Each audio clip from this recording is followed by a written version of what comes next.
Welcome to Ask the Tech Coach, brought to you by the TeacherCast Educational Network.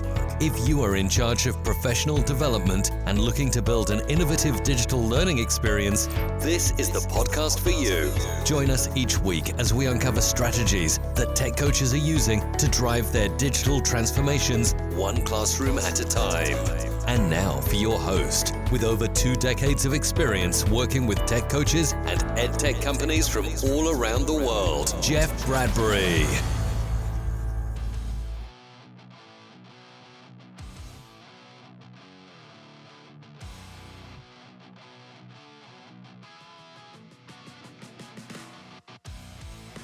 Hello, everybody, and welcome to the TeacherCast Educational Network. My name is Jeff Bradbury. Thank you so much for joining us today and making TeacherCast your home for professional development. This is Ask the Tech Coach podcast, episode number 253. I am so happy that you're here. We have not one, not two, but 3 outstanding guests on today to talk about their instructional technology program, their department, and some of the great things that they're doing this year with audio and video and how it's affecting not only their teachers, their students, but also their community. So stick around. We have a fantastic show. Now, last week, we got a chance to really dive into this topic of building relationships with teachers, building relationships with administrators. And today, I'm really interested in that topic of building relationships with other coaches. So we love to hear from you guys. There's, of course, many different ways that you can reach out. You can find us over at feedback@teachercast.net. Or if you haven't had a chance in the last couple of days, check out the brand new website. We relaunched and refreshed teachercast.net during the FETC contest. Lots of great content, brand new design, brand new askthetechcoach.com, brand new podcasts, and we are just getting started. All the great things that we've been putting out over the last few years, I've had an opportunity to shine them up a little bit, tweak them a little bit, and refresh them. So a lot of great content is coming out, and also a lot of great content is being updated. So do me a favor, head on over there, check out that stuff, and of course, make sure that you share and like this with your PLC and other coaching community. My first guest and I met, several years ago, and we have just been keeping in touch as both as instructional coaches and lovers of technology, lovers of podcasting. I want to bring on today my good friend, Mr. John Mitchell. John, how are you today? Welcome to Ask the Tech Coach. Hey, Jeff, I'm excellent. Thank you so much for having me. Great to see you again. Great to see you. It is so great to have you on. How you doing, my friend? Yeah, I can't complain. Family's good. Life is good. A lot of exciting stuff going on at school. So, could be happier. And you are in an instructional coaching position, correct? Absolutely. I'm a technology integrationist in an elementary school. And how is that going? What has this year been like? I mean, it's been a while since we've done a show and we've had to say the C word, but are things back to normal? Are you doing okay with everything? Are your teachers kind of settling into where we are with stuff? Things are definitely moving back to normal, each year coming out of the C word, as you say there, we've got more and more back to a level of normalcy. One of the positive things that I think that Nick after will probably allude to is that some of the things that happen out of necessity during the pandemic have actually benefited a lot of teachers as far as, ensuring that they familiarize themselves with different tools and technology. So as a whole, yeah, things are great. We're in a good place right now. Now, speaking about those tools and technologies, I noticed that you're sitting in front of a fancy audio and video setup there. Tell us a little bit about some of the stuff that you're doing these days with audio and video. Okay, so one of the neat things, in a way, I'll, as they say, kind of give you your flowers, as they say, for a moment. When we first met back at the FETC conference in Miami, prior to COVID there, Nick and I, my technology director, we had recently invested in the original Rodecaster, and so we were glad to see you and other folks were using that. And so, ever since that conference, we've really been on a tear as far as establishing an identity with podcasting in our district. We currently have 6 different podcasts that we put out that we're very excited about. Afterwards, I'll spend some time talking about our newest project, which is kind of a passion project, but it's going really well. But we've got all kind of cool technology stuff going. In addition to our podcast, we have a very active media club program, which you and I have discussed before. in our elementary building. Big focus. Those kids learn video editing, photography. In project we do, obviously they do some podcasting as well. But we end the year every year with a short film festival. And that's kind of like a highlight in our district. We invite families into the auditorium and show the short films, and it's a great time. I am looking forward to diving into all of that stuff. You had mentioned Nick. Why don't we bring him on? Why don't you introduce Nick today? Yeah, Nick is our director of technology in our school district. I've known Nick for many years. Both Nick and Stephanie, our other guests, were at FETC with us together when you and I originally met. One of the great things is one of the main reasons I invited the two of them specifically, is that it gives us, a good range of knowledge. Stephanie's been a classroom teacher forever. Now she teaches, special areas technology, and she's very versed at, how technology benefits students in the classroom, new initiatives like podcasting and so forth. And Nick, one of the things I value most about him is he's always supportive of all the different initiatives and wild things that I throw at him, as I'm sure that he'll speak to after. So we have a wonderful team, and I couldn't ask to be at a better place. Nick, welcome to the show. How are you doing today? Yeah, I'm doing well, Jeff. Thanks for having us, and thanks for doing this. Thank you for coming. Thank you for bringing members of your team. Tell us a little bit about yourself and a little bit about the program that you guys have down there. Yeah, so back in 2005, I was a sixth grade classroom teacher. I served in that role for 12 years. Then I transitioned into an ed tech coach. Served in that role in our district for 5 years, and most recently transitioned into a director of technology role once that position was created in our district. So really over the past couple of years, I oversee really everything technology based, from the networking side and the box and wires type stuff and our technicians to the instructional use of technology in the classroom. I organize our technology committee. I oversee our technology coaches that we have kind of sprinkled through, across campus. We've had to get creative in how we've been able to implement those positions, just because we're not a huge district. We have a pretty small or strict budget, you could say. So we've tried to do a lot with very minimal resources. So it's been a project for me, transitioning from the classroom into this role where I've worked to try to grow our coaches and put people in the right spot to be able to succeed. And two folks that I like to hang my hat on are the two that are on your podcast right now, and John and Steph. They're very talented individuals. They're very easy to support because their hearts and their minds are in the right place. So from the administrative side, I do anything I can to support their ideas because it's just flat out good for kids. Well, Nick, thank you so much for coming on and sharing that. You had mentioned Stephanie. Why don't you take a moment, Nick, and introduce Stephanie? Yeah, I'd like to do like a drum roll and some background music, but so Stephanie was like my second biggest recruit. So John was kind of in his role when I initially became a coach, so we just naturally started working together. As we look to expand our technology program, I thought it was vital that we'd have a classroom teacher that would move into a technology-based role as well, just because the rapport and the experience was there. And I thought it would have been a natural shift for our district. So along came Steph Petro, who was a third grade classroom teacher, one that I valued as a colleague, as a teacher alone, someone that I did look up to for her style and how great she is with kids and curriculum and instruction. So we were able to pull her out of the classroom and into a technology support role so she could have a greater impact on a larger population of students, essentially. So without further ado, Steph, why don't you fill in some of those gaps for me? Well, thank you, Nick. It was the best move I've ever made in my career. It's so much fun. Great challenges every day. I have a challenge every day. And I'm able to get to see the 3rd through 5th grade students and really use technology.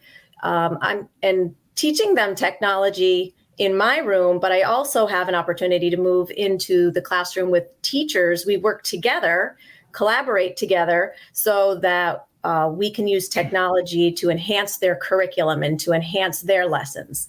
So that's also a great piece to my my job and my role. Well, welcome everybody. I don't know where to dig in, so let's just kind of start to talk a little bit about where we are here. Nick, as the administrator, putting together this department, right? Is the department of coaches all, I'll say the word tech coaches, or are you also in charge of reading coaches, literacy coaches, science? Like, what does that coaching department look like in the district? Yeah, so I oversee just the technology-based folks, essentially. So our department includes both our network hire technicians, like our network technicians, and it also includes, we have 2 classroom teachers that are, they serve in a technology coach role. Most of their support comes after the school day. And then I oversee and work with Steph and John on the elementary side. So our team of coaches are the 4 folks. I've got 1 in our middle school, 1 in our high school, 2 in our elementary building. That's essentially the group that I work with. And so you said that your group is the tech coaches. Do you also in your district have other subject specialized coaches? No, we don't. We have department chairs, grade level leaders, those types of folks, but we don't have that traditional style of coaches for any of the other pieces of curriculum.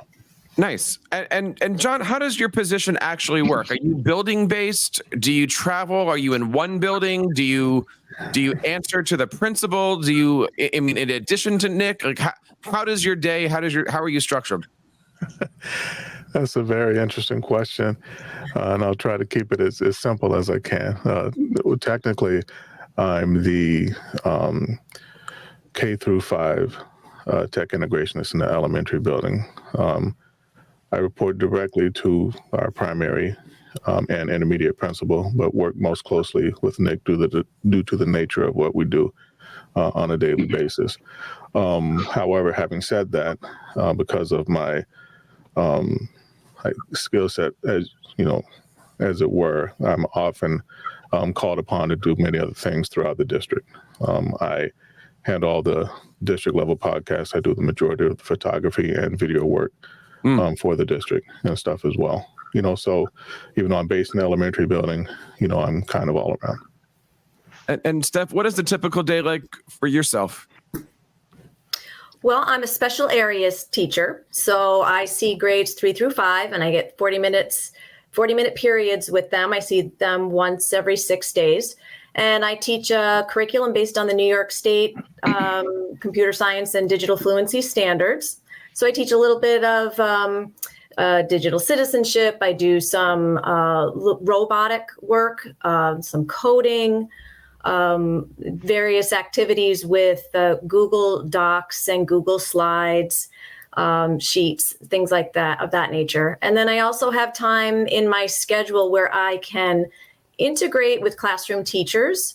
So I find out what they are teaching in science or social studies or ELA, and I will push in for a lesson. And sort of we work together to use the technology with their lesson. So I'm not coming in to teach tech. I'm going in to show them, we talk about a tool that would work really well to enhance whatever they're teaching. So, nice. And really, Jeff, great. that was built on the concept of not really focusing on technology in isolation, but really as part of the instruction that's taking place. So it was a natural fit to really with Steph to be able to push into classrooms, because when you're just a pullout provider, it kind of happens in its own silo, right? And it doesn't actually trickle into the classroom. And having her be able to provide skills and work with students separately, but then also push in and work with the teachers and the students, just makes it that much stronger of a model. And that's so important these days, especially now that we're past that C word stage, right? Like every time I have these conversations with, say, non-coaching type people, it's, we're not doing technology, we're focusing on the standards. And I just have to take a step back sometimes and I go, well, there's digital learning standards too, right? Like there's a whole world that's in there. Steph, how do you manage to blend in the digital learning with the core curriculum, but you're working in the class? Like, how do you put a box around all of that stuff when you're trying to work with a teacher, work with a student, yet, in the back of your mind, you got to hit a couple benchmarks? Right. And that's the interesting thing about having me push in with the teachers is when we are working on a lesson.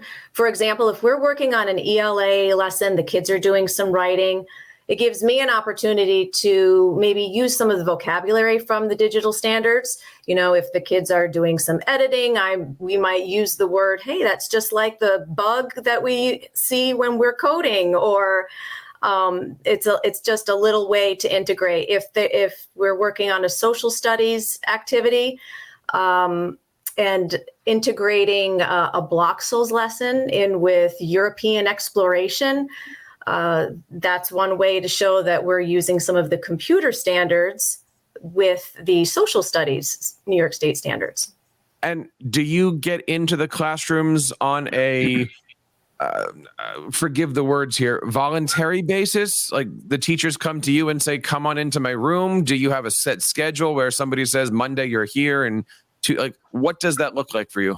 For us, when we started this program, and I think the advantage is that I was a former classroom teacher, so I'm very familiar with my colleagues, and I have a great rapport with everyone. So right from the get-go, we scheduled a time in the schedule every 6 days, actually every 12 days. I'll go into a classroom.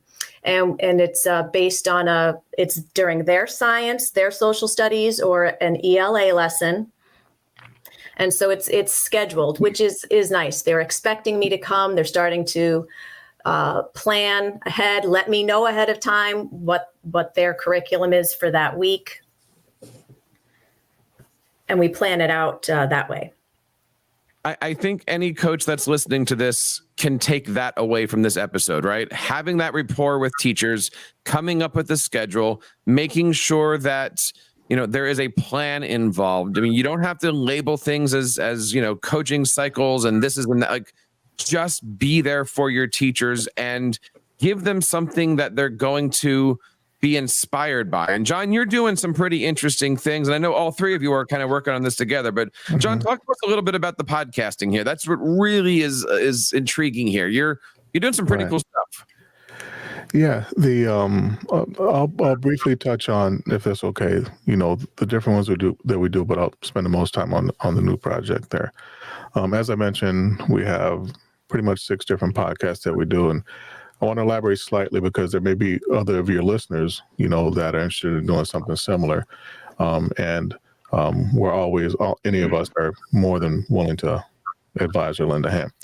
We have a regular monthly district podcast that Nick and I co-host together called, we call it We Are Peru. But basically it allows us to update our community on everything that's going on.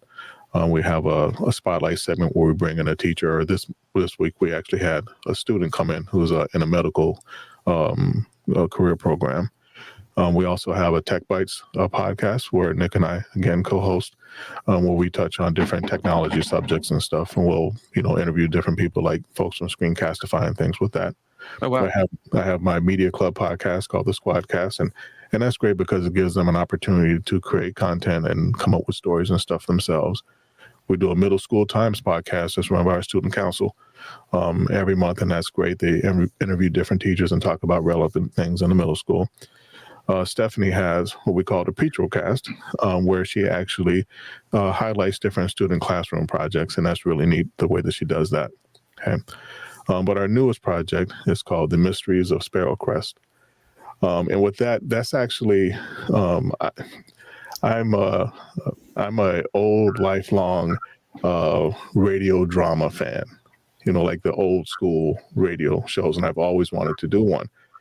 So I had this idea, and I approached Stephanie and 2 other fantastic teachers, Elizabeth Gay and Elizabeth Dubé, and the 4 of us created this fictional world called Sparrow Crest. It's a fictional boarding school, and it's lots of wacky characters and weird adventures and so forth go there. So we had originally 3 seasons of this planned out, and that we kind of laid out. But then we had this, what I hope is a great idea, I feel it's a great idea, of merging that with our after school program. Our school district got what we call a Peru After School Career Exploration program. We got a grant to provide enrichment for students. And so of the 8-episode season, the first 4 episodes of that season are completely conceived, written, and performed by students in that after-school program. The first episode we released pretty much a month ago, I think, Steph, right before Christmas, I think we did, right? Right. Yes. And what's great with this is, and feel free to chime in, but each of our, we call them our PACE sessions, they're 6 weeks long. Students sign up if they want to participate. We take up to 16 students, and they'll brainstorm the new adventure that's going to happen in our next episode. Then we get to writing it, and then they'll perform it and the whole 9 there. So they'll come up with the first 4 episodes, which will feed into the larger story that we've already devised that are going on the back end. And we have 3 seasons right now planned of that. And what's great with that is that we actually plan on drawing from real historical characters and events in the larger story at hand. And I love it because it helps students focus on those core 21st century skills: collaboration, communication, critical thinking, and creativity. So it's a passion project, but I'm very excited about it. And first of all, congratulations, right? Like, there's so much stuff that I just want to unpack in there. Can we do the nerd conversation first on this one, John? Okay. Because always ready for that. Because I'm beaming on this one here. So if you're listening to this one, I'm going to go a little deep with this. Equipment. Okay. Let's just go dry on this one. How do you record these things? All right. Okay. So last year, I think as soon as it came out, we purchased the Rodecaster Pro 2, the newer one of those. Over the 6 weeks, I should say, our last week of the session, we do like a dry rehearsal, where I'll bring our unit, over to, because my podcasting studio is in the elementary building. But we teach the after-school class over in the high school. So I'll bring some gear over there. Students get a chance to, play with the equipment, during the rehearsal, whatever. So they all get a chance to use and experience that. Then I bring them over in pods to my studio, and we individually record their lines. Now, what's great, if we can nerd out per se here for a moment, is with the Rodecaster, I record those multi-tracks. Okay. You know what I mean? So I'll have 4 students, 4 mics. And that way, as they're all doing their lines, I'm recording my individual tracks, which makes it easy for me to, replace audio and whatnot if need be. John, I got to stop you there. What microphone? Okay. we use all these pod mics that I'm on right now. Got it. Yeah, the Rode pod mics. We've got everything that John is saying. I'm writing down. I'm putting in the show notes. All the links will be right there. So keep going, my friend. And it's great, and it's that we've got our setup that stays in the studio. Then I've got a complete mobile rig that we wheel across campus and stuff. And what's great about that is it makes it easier for Stephanie when she's doing her classroom podcast. We can just drop everything on a cart with some studio arms, and then usually we'll have a couple of mics on a cart, with some tabletop stands. Then I'll have like a regular music type stand on a mic, like with a 25-foot cord with an XLR that students can walk up to and speak and whatnot. And then what I also recently acquired is some like Marantz sound shields, which can be tabletop mounted, to help isolate the sounds as the different students and whatnot are speaking. And those work great too. And I can send you pictures of those and everything. So I would love to make this post as rich as possible. We just released an updated version of a post that I did called, our favorite educational podcasting microphones. We're going to get nerdy here for a second, but it lists all of the equipment that I've ever used and we'll be using this year with all the microphones and stuff like that. So I got to ask, because obviously you've got a background in audio. Did you have a time to train Nick, Stephanie, anybody else on the team? Like what was the professional development looking like? And what was that like when if John came to you and said, "Hey, you're going to be a podcaster," like what was that internal dialogue like for the team? I had on the job training for me. It was on the job training. Yeah. So I think when it comes down to the having access to the hardware. Like one of the roadblocks that we knew we were going to have in the setting that we are, as a district, as a rural public school, we knew one of the roadblocks was going to be just access to the technology and having limited resources. So, when John's speaking of a lot of that equipment, that was, items and hardware that was really purchased over the course of 4 years as we've, so we would purchase a few mics here, the Rodecaster there, and we pieced it together over the course of time to really get it to where it is now. So that's one thing I wanted to make sure everybody understood. Like, we're not a district that has access to a lot of money. We have a very, structured and rigid budget, but we were able to kind of think long term, have some vision as to where we wanted to go, and then we started purchasing small pieces as we grew the overall program. That's a great point, Nick. Yeah. And as for training, podcasting was not something I had a background in, or media even background. That's not a big strong suit of mine. But John and I just kind of we started doing it, and I've really just picked up, through the process. So like Steph said, it's been a lot of on the job training, and just learning by experience and being willing to try something that you're not used to doing and step out of your comfort zone a little bit, which is also, a challenge of many. But it really just happened by doing, essentially. Well, speaking of the doing here, if I count correctly, 1, 2, 3, 4, 5, 6 different shows. That sounds like a part-time job, John. How do you do the editing, what does this look like once you get everything in? That sounds like what's neat with this main show, the new show, is, as I mentioned, it's like a 6-week program, but all of our middle and high school students have what we call a 10th period, which is, like from 2:15 to 2:50 or whatever there. So then, based on like our recording schedule, I'll bring them over in pods, you know what I mean?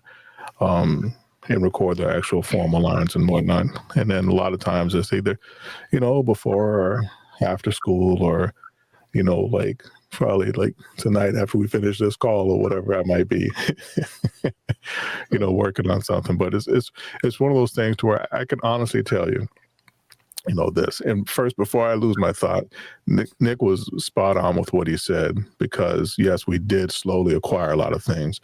And I want to make sure that schools know that you don't have to have, all this high-end equipment to do something. I've been a small side note. I've been a professional photographer for about 20 odd years. The best wildlife picture I ever took was with the cheapest camera I ever had. And what happens is equipment sometimes just makes it easier to achieve your results, but it's not necessarily required to be able to do, to still get a quality product out. So anyway, so having said that, it's just, with this particular project, it's just, I'm really happy with the way that, everything has really kind of come together there, so. And one last nerd question for everybody. Where are you hosting everything? As far as the podcast itself, you mean, or no? Or you have your show, it's all edited, and you want to get it out. I see you're on Spotify. I see you're on your places. Where's it being pulled from? Where's your host? Well, Spotify for podcasters are our host. It was originally Anchor, but that's Spotify or whatever. You're putting it directly into Spotify. Directly into Spotify, yeah. Sweet. And what's funny is that back to where when one of the things that encouraged me when I originally went to the session that you taught, FATC, was, you broke it down enough to where we felt confident that we could do something like this, And then once I started researching, do I want to, Spotify, Buzzsprout, the different things or whatever, as a district who, with limited funds or whatever, it initially was the best first option for us, and I haven't regretted it. It's always worked out great, So enough of the nerd stuff. We're going to move forward a little bit here, okay? So you have these ideas, you have the equipment, you got the podcast. How do you sell this concept to the students? And how do you sell it to the community? I mean, I've seen a lot of school districts that try to get into podcasting. They do the work, they put it together. They say, look, I'm the superintendent, I'm going to do the news. but then you got to get teachers to listen to it, or you got to get the community to share. Like, how is the marketing of this done so that way you know that all the work you're putting into it, people are actually getting the message? I'm assuming the show that you do at the news, there's other ways that you're distributing that news. It's not like the only way to find out about the budget is this podcast. Like, how do you do the marketing, and how do you get people to be excited about all this? I'm gonna let Nick touch on the Parent Square piece of this in a minute that we use. But Nick shuts down the Wi-Fi unless you listen to it. Is that how it works? Well, as far as marketing the Sparrowcrest podcast specifically, I actually cut a video trailer, you know what I mean, that I actually put on all our digital screens throughout the school district to entice students to participate in the program, showing them different things that they would do and whatnot. And that worked out really well and stuff there. But as far as getting, podcasts in general and stuff out to the community, maybe Nick can talk about how we get things out to parents and everything, Yeah, not a problem. So one thing when we started the district-wide podcast as a way to update our community, it was part of an overall initiative of being able to, communicate at a higher level. We felt like we had to access different mediums to be able to do that instead of your traditional, Facebook page and so on and so forth. So when we created that We Are Peru podcast, we targeted, a length of 25 minutes. We call it like the drive time length, where it's going to be about 25 to 30 minutes long. It's going to have consistency in how often we push it out so people can expect to see content from it. So we've worked out a nice schedule there. We also have regular guests like our superintendents on there, our board of education presidents on there. But the highlight, or the fact, like the district spotlight, is where we start to pull in new faculty and students to promote some interest and visibility to it. So we've done a nice job of rotating between elementary folks to high school folks to students to new faculty members. So that drums up interest. If someone's on the podcast, more likely they're going to listen to it and have somebody else listen to it. So we've really tried to grow it from there. We utilize Parent Square as our communication platform for our school community. So we have a post that goes out that includes the show notes and the podcast information, the guest information, that type of stuff. That goes out once a month.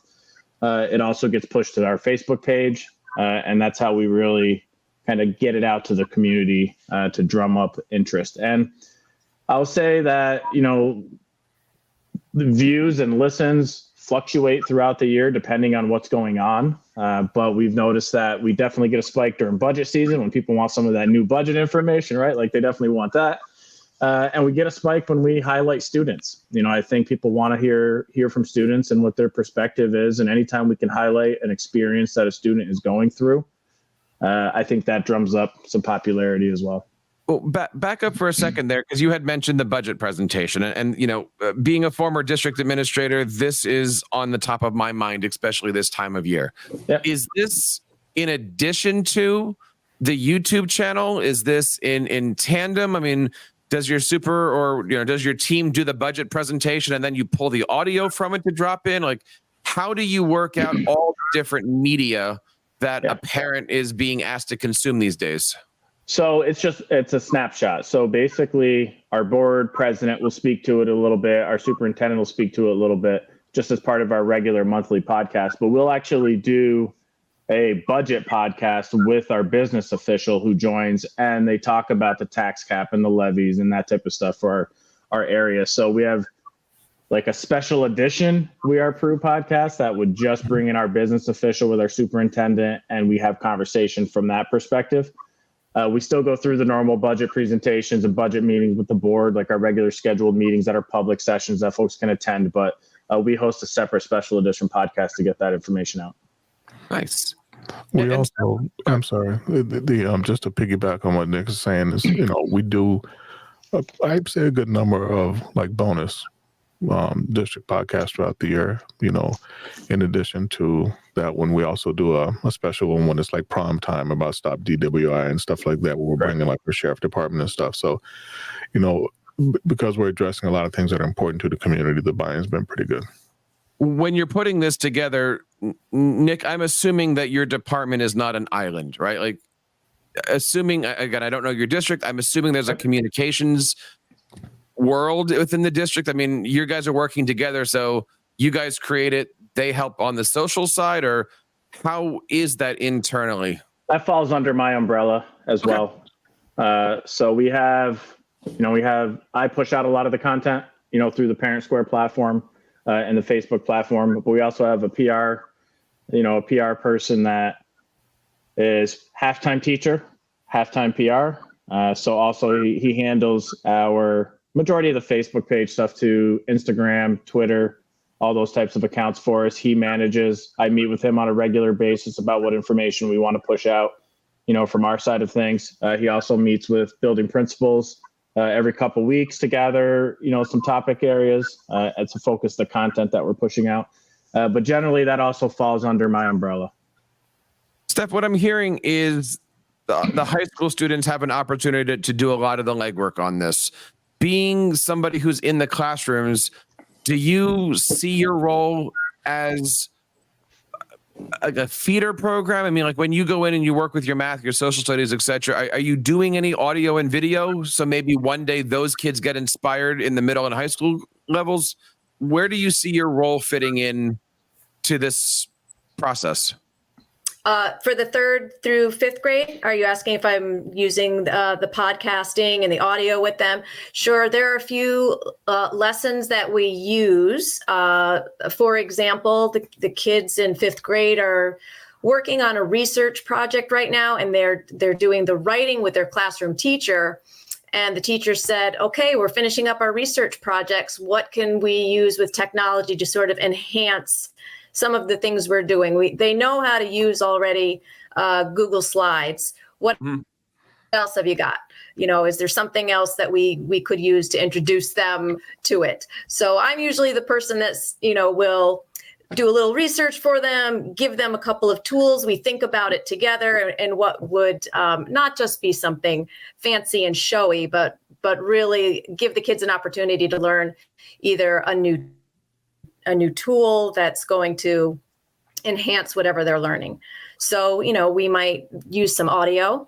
That's partially why I started the podcasting, the Petrocast, just to introduce the kids to the whole process of podcasting. So they're not just consuming podcasts, and they're really learning about the creation process.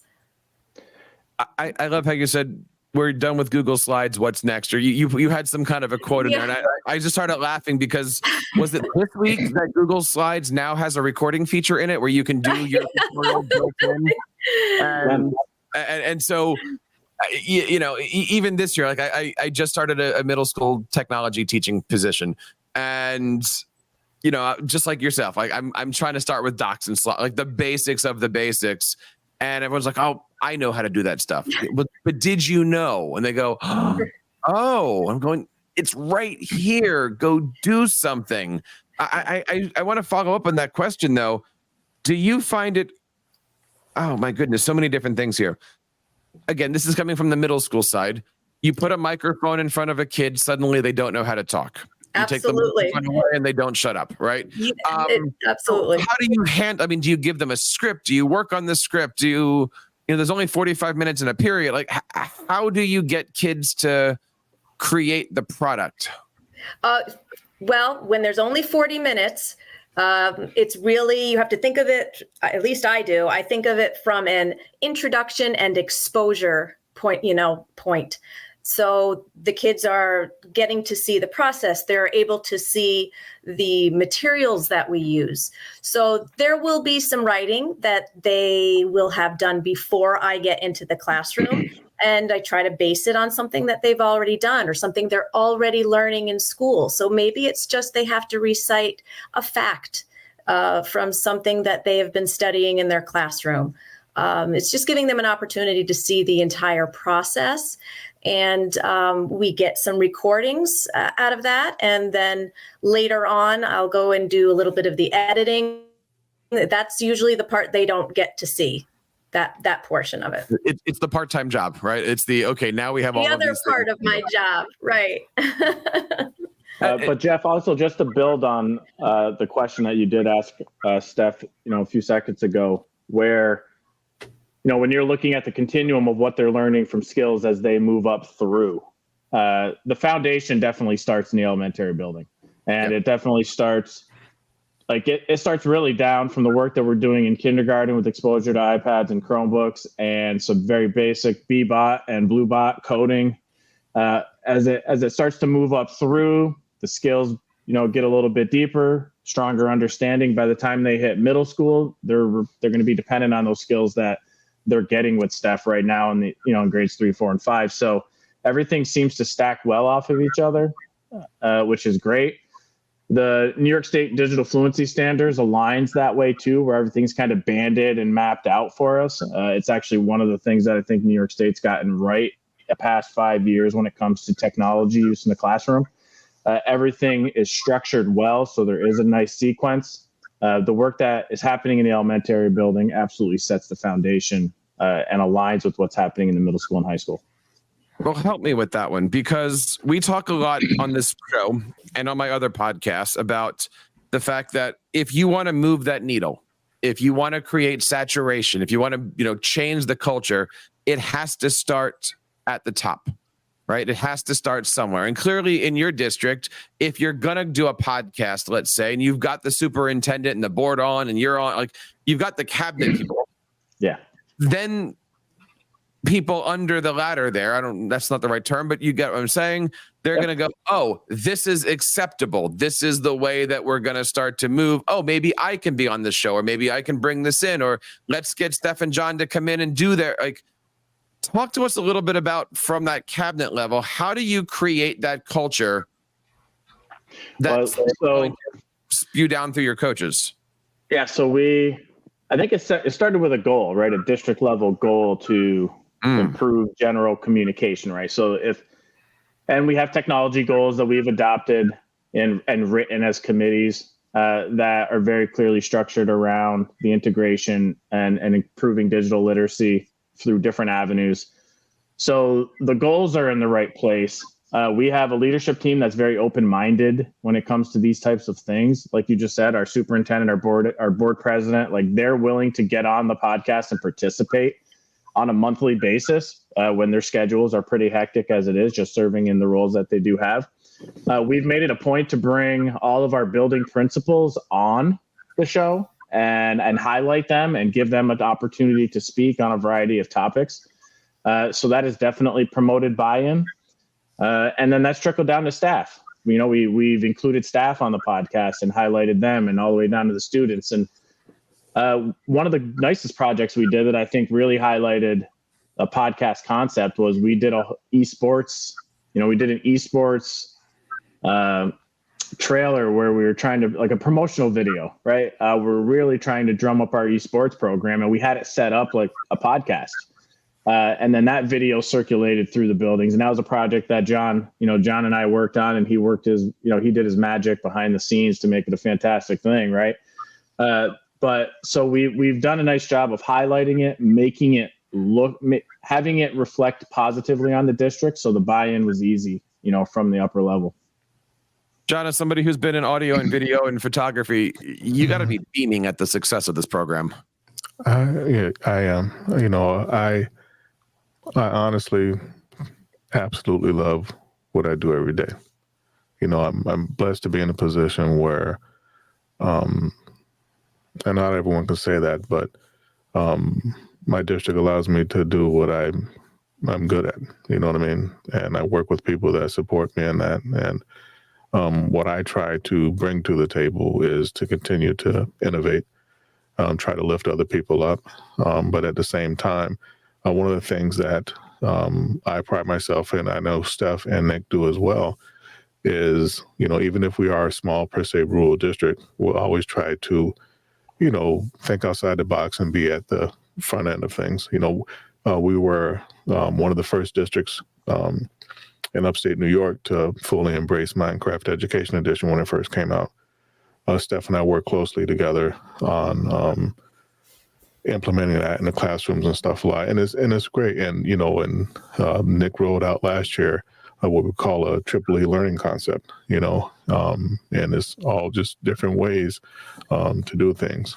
Steph, one of the great things that she does not to segue there, but our fourth grade students learn about my longhouses every year. So once they finish that unit, Steph brings them in, and we have a special longhouse building area in our school Minecraft world where they, get to collaborate and build those. And so for me, just being able to see students, motivated and excited, with those type things really made me excited.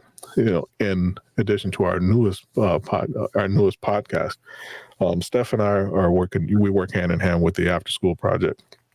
So anyway, students sign up for 6 weeks blocks, and this is our third session, and we have several students that are repeat participants from session one.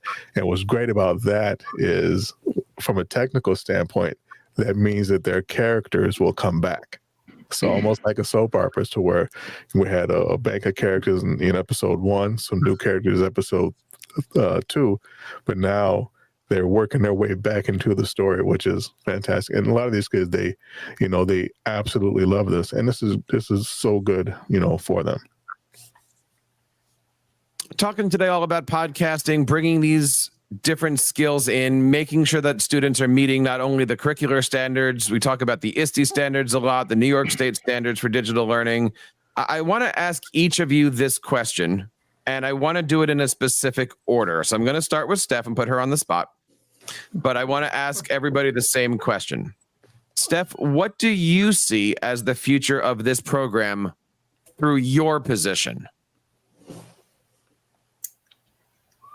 Well, I see the beginning of something very exciting, because once the students start to listen to, the podcasts that we're creating, the storytelling that's going on, hearing from their peers, the creativity that they are able to put forth, I really think that students are going to start to think about learning a little bit differently. I think they're going to have more opportunities for creative thinking and creative learning, and then learning from each other by listening to this story. It's going to build so much excitement.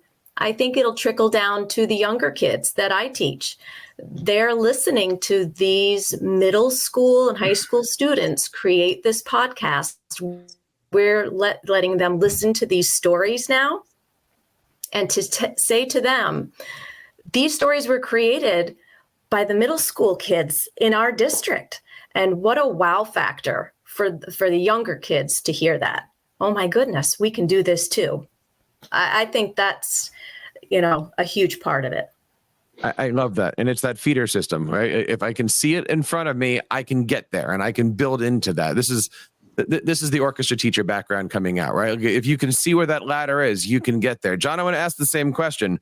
From your desk, from your position, what do you see as the future? I agree with Steph and a lot of what she said. I think that one of the neat things is, because even though it is middle and high school kids that are participating in producing the Mysteries of Sparrowcrest podcast, I've had so many elementary kids come up to me and say, how can we get involved with that? How old do I need to be able to, to do that? Oh, I can't wait to get in the PACE program or whatever next year.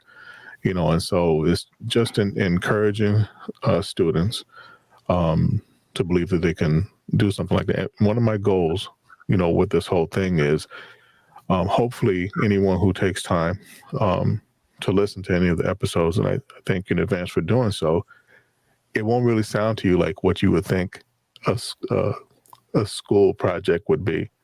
We pride ourselves a lot on making this sound as polished and professional, as possible. And I want to make myself available to anyone who would like to learn more about how to, bring a similar opportunity to their school. Before I forget, if it's okay, Jeff, I'd like to just plug a couple other softwares that we use. Yeah. Our Media Club kids, and also in addition to the podcasting program. Steph and I co-teach a video editing program in that same program. We do the podcasting programs on Wednesdays and video editing is on Thursdays, but we also use WeVideo a lot as well. And I find that, and I'm a 20 plus year Adobe Premiere user. I still use it daily, but I find the learning curve for WeVideo and stuff is excellent. There's a lot of value in there for the cost. So I highly recommend that. And also another software that we use Celtics. Celtics is a Hollywood level screenwriting film production program that even my fifth graders use it, weekly. But it's fantastic. And we use that to, when these kids record when we do the podcast, once they finish brainstorming and laying out their rough script in Google Docs, we convert that all into Celtic so they get actual scripts and everything. So I highly recommend both of those platforms. We will make sure that we have links to all the equipment, to all the different software applications as we go through here. Nick, I want to put you on the spot here. I'm looking at your website, and there's a line on the website that says, your mission is to empower all students to be lifelong learners by providing a nurturing environment in which they are inspired to pursue their dreams and contribute to a global community. I couldn't see a better way of doing that by exactly what you guys are working on right now. Giving them a microphone, letting them be creative, giving them the opportunity to have these authentic lessons. So from your point of view, what do you, and I'll even say, what does the district see as the future for this program? Yeah, I think, when we had to come out of the C word phase where we had so many students become disengaged with school as a whole, right? I think with remote learning, being tied to the building and that sense of community was lost for a while. And in an attempt to re-engage kids and provide them with an opportunity to feel connected again to the school, because not all students are athletes. Some kids they're going to be connected to their sports team, right? So that's why they're going to want to get back to school. But what about those kids that aren't? They're coming back for clubs. They're coming back for experiences and opportunity. And this podcasting program with kids provides them with that. It provides them with an exciting opportunity that allows them to take down boundaries from a small community, get their voice heard by anyone across the world, which is an amazing experience as a whole. And I just see it being that platform for us. So we're tucked into the upper right-hand corner of New York State, but we have the power and capability to reach across the world, and providing students with that opportunity, it really does give us a sense of pride. If anybody's looking to learn more about this, Nick, where can they go to reach out to you and your district? Email, whatever you're comfortable with. How can somebody reach out to you guys? Yeah, so we have, we're all three of us are on Twitter. That's an easy way to reach out to us as well. On our district website, there's a instructional technology page that has links to some contact information as well. Happy to connect via email, set up a Google Meet, anything along those lines to start some conversation. Steph, is there any individual where somebody can reach out to you, or we just want to leave it as reach out to the district side? Absolutely. And I love the opportunity to collaborate with anyone, to share ideas with people. So absolutely, my email, which I think you have the contact information for that. I have a Twitter account as well. So any of those, I can Zoom if anyone wants to. John, I remember a long time ago in Miami, you were bringing back some memories here. That was a very infamous year for me. Meeting you in Miami, talking about podcasting. I remember doing that session and talking about all the different equipment and all the different ways. And sorry, we went nerd again for a second there. But I'm so proud of the fact that you and your team are doing amazing things in the district, for the district, around the district. And the fact that you're I'm seeing pictures here on your website of the students in front of the roadcasters with the mics and stuff like that. I mean, the opportunities that you're giving your students are amazing and are unlocking unlimited potential and creativity. So congratulations to all of you for putting that on. The only thing I'm going to ask is one last question here is, please, when can I get you guys back on to do a follow-up show? I'd love to talk Minecraft. I'd love to deep dive into this, but seriously, thank you guys for coming on the show. Good luck with the rest of the school year. And, the microphone here is always on for you guys. Please come back on the show and let's continue the conversation. Well, thank you so much for having us. Thank you, Jeff. That's great. Thank you. If you guys have any questions about anything, please feel free to reach out. This is Ask the Tech Coach podcast, episode number 253. We have a lot of great episodes coming up.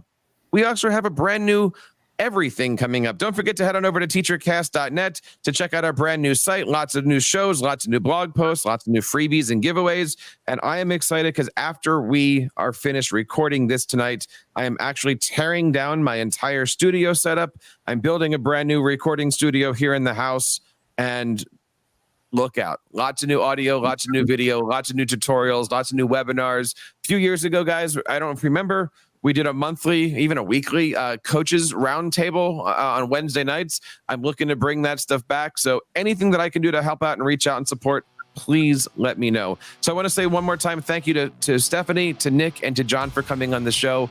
Thank you, guys. I really appreciate it, the topic. And that wraps up this episode of the Ask the Tech Coach podcast, episode number 253. On behalf of everybody here on the TeacherCast Network, my name is Jeff Bradbury, reminding you guys to keep up the great work in your classrooms and continue sharing your passions with your students. You've been listening to Ask the Tech Coach, hosted by Jeff Bradbury of the TeacherCast Educational Network. Please reach out to the show with all of your questions on Twitter at AskTheTechCoach or online at www.askthetechcoach.com. Be sure to subscribe to our podcast so you don't miss any future episodes. And please take a moment to write a review in the App Store.